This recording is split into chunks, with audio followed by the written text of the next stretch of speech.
Today I will discuss the 12 principles of animation that were developed by Walt Disney's Frank Thompson and Ollie Johnson.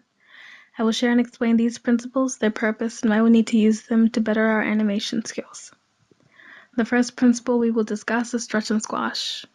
This principle gives the illusion of weight and volume to a character as it moves. Squash can also refer to the buildup of energy, and stretch can refer to the release of energy. This principle is commonly used in what we call extreme or key poses, which are the highest and lowest points a character will reach. The next principle is called anticipation. This principle warns the audience of a major action the character is about to perform. For example, imagine a character about to punch. First, they pull back, thus anticipating the punch. The third principle is called staging and is effective use of camera angles that directs the audience's attention to the story being told to ensure no actions go unnoticed. If you are trying to portray a sinister character, then you need a close-up of his eyes. If you're trying to portray a lonely character, then a long view of them sitting alone. The next principle is called straight-ahead and pose-to-pose animation. Straight-ahead animation is done drawing by drawing until the end of the scene. Pose-to-pose animates the key poses or extreme poses, like the highest and lowest points that the character will reach.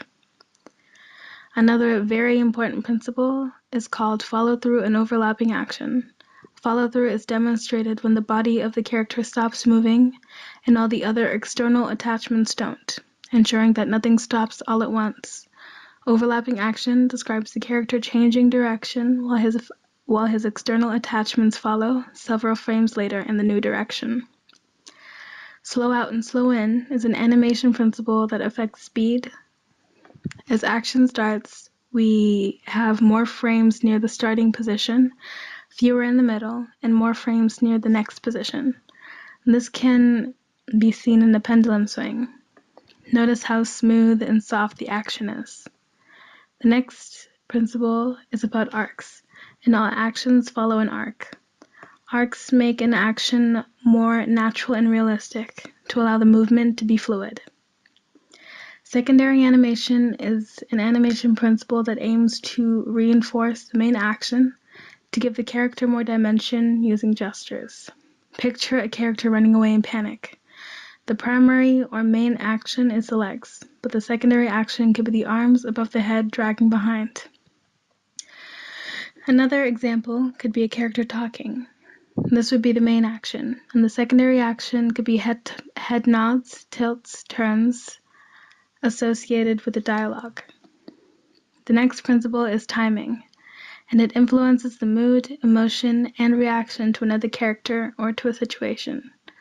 Imagine a character turning his head slowly. He might just be examining his surroundings. If his head turn is moderately fast, he might be looking for someone.